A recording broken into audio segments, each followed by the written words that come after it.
শুধু তত্ত্বাবধায়ক সরকার নয়, অন্তর্বর্তী সরকারের অধীনেও সুষ্ঠু নির্বাচন হতে পারে বলে মন্তব্য করেছেন বিএনপির স্থায়ী কমিটির সদস্য সালাউদ্দিন আহমদ। সকালে রাজধানীর বিজয়নগরে নির্বাচন পর্যবেক্ষক সংস্থা ইলেকশন অবজারভার সোসাইটির এক আলোচনা সভায় তিনি একথা বলেন। এ সময় অন্যান্য রাজনৈতিক দলের নেতারা সরকারের নিরপেক্ষতা নিয়ে প্রশ্ন তোলেন। নির্বাচন পর্যবেক্ষকদের স্বচ্ছতা নিশ্চিতের তাগিদ দেন তারা। Which is the world-class cable brand? Walton Cables, নিরাপদ আগামী সংযোগ। আসন্ন নির্বাচনের দিকে তাকিয়ে আছে গোটা দেশ।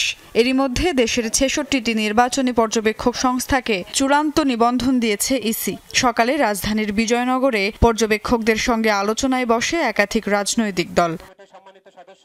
আলোচনায় বিএনপির স্থায়ী কমিটির সদস্য সালাউদ্দিন আহমেদ বলেন, তত্ত্বাবধায়ক ও অন্তর্বর্তীকালীন সরকারের গঠন ও কাঠামো অনেকটাই একই রকম, তাই এই সরকারের অধীনেই নির্বাচন করার পক্ষে মত দেন তিনি। অন্যদিকে জামাত নেতা বলেন, নির্বাচন সুষ্ঠু করতে পর্যবেক্ষকদের নিরপেক্ষতা এবং দক্ষতা জরুরি। আশা করি এই সরকার এই নির্বাচন উপলক্ষে তত্ত্বাবধায়ক সরকারের ভূমিকাই পালন করবে।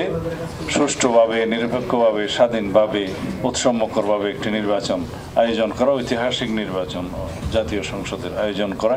পূর্ব প্রস্তুতি যদি ব্যাপকভাবে না থাকে তাহলে ৮৫,০০০ লোক নিয়োগ করে ৪২,০০০ ভোট কেন্দ্র অবজার্ভ করা ইজ সো ডিফিকাল্ট। অবশ্যই এখন থেকে চেষ্টা না করলে আপনারা এই কাঙ্ক্ষিত লোক দিয়ে আসলে করতে পারবেন না। আলোচনায় অন্তর্বর্তী সরকারের নিরপেক্ষতা নিয়েও প্রশ্ন তোলেন কেউ। সেই সাথে পুলিশের নিরপেক্ষতা নিয়েও সন্দেহ প্রকাশ করেন রাজনীতিকরা। আগামী নির্বাচন স্বচ্ছ, নিরপেক্ষ, গ্রহণযোগ্য হবে কিনা তার প্রধান বিষয় হচ্ছে সরকারের রাজনৈতিক সদিচ্ছা।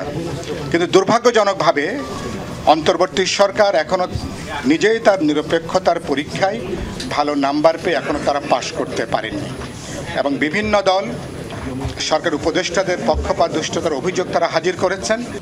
দল মত সেসবের প্রভাব মুক্ত হয়ে শুধুমাত্র সুষ্ঠু নির্বাচনের জন্য যে পর্যবেক্ষণ করা প্রয়োজন সেই প্রিন্সিপালটা নিয়ে আপনারা কাজ করবেন। আগামী নির্বাচনে কিভাবে সৎ যোগ্য ব্যক্তিরা নির্বাচিত হতে পারে সেই পদক্ষেপ আপনাদের গ্রহণ করতে হবে। আর এটি যদি আপনারা গ্রহণ করতে চান তাহলে প্রত্যেক আসন ভিত্তিক আপনাদের সেমিনার বা সভার আয়োজন করতে হবে। এর মাধ্যমে টাকার অপচয় বন্ধ হবে।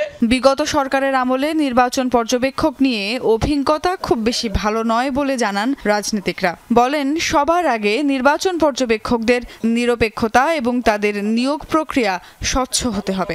আপনারা যে নতুন অবজারভার অ্যাপয়েন্ট করছেন, যাদেরকে ফিল্ড অফিসার বানাচ্ছেন, তারা কারা, কিভাবে অ্যাপয়েন্ট করছেন? সুমাইয়া ঐশী, যমুনা নিউজ, ঢাকা।